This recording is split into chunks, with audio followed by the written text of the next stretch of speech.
move on to business.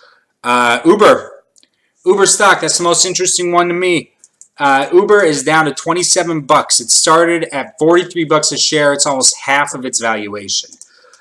Dara, the CEO, Dara is his first name. I just call him Dara. He says that Uber will be profitable in 2 years. Now, a lot of business pundits will say, you guys should buy now. Buy Uber now. And other business people are saying Uber is going to crash altogether. Now, why do they think it's going to crash altogether? The reason that they think it's going to crash altogether, so you might want to be careful, is that Uber's business plan is just not working out. So here's what happened. Uber, they expanded to China.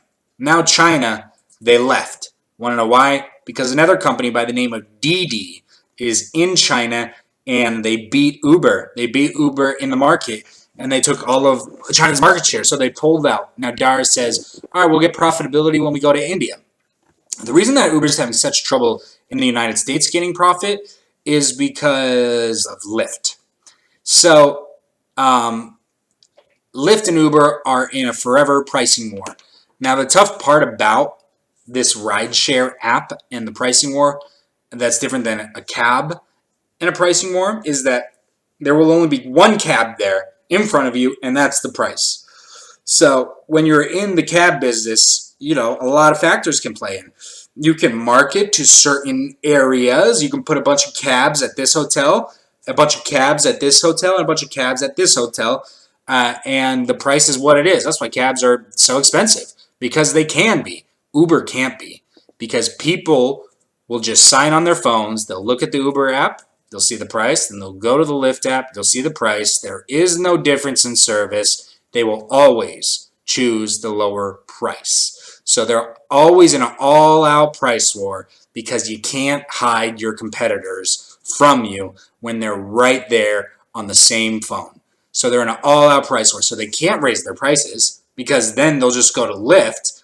And also, another way that they could start becoming profitable is if they decide to pay their drivers less. But they can't do that because drivers are already leaving by the numbers. These aren't livable wages anymore for the drivers. So the business model is in a lot of trouble. So Uber is in trouble internationally. They're being outperformed by other countries' local businesses, and they're in trouble here because of Lyft.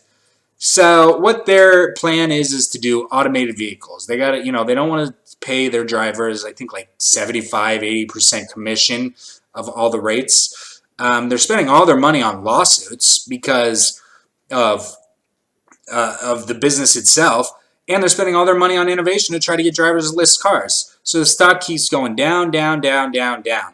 And not to mention Uber Eats itself is just losing a bunch of money. Everyone's telling Uber, just get out of Uber Eats. It's not working out for you. There's too much competition. There's Grubhub, there's Postmates. There's like 3 more that are big that you guys know of that I'm not going to name right now. But there's just too much competition. The Q3 reports showed that Uber Eats is hemorrhaging money. Now, Uber Freight, that's an interesting idea.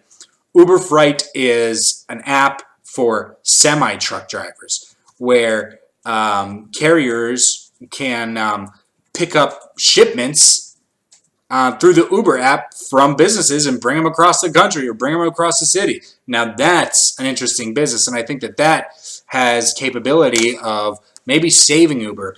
But in my forecast, with what I explained earlier, Uber's in trouble, I think. It's at 27 bucks, man. It was at 43. It's lost more money in 9 months than Amazon lost in 5 years when Amazon was in its expansion and growth. Like, when you're expanding, you're predicted to lose money. You're predicted to have losses because you're trying to gain market share. You want revenue to go up. You don't need profit to go up. When you're just trying to get all the market share in the world, you just want revenue to go up.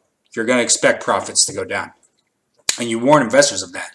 However, Uber's had 70% of the market share for the past 3 years, and guess how much market share they have today? 70%.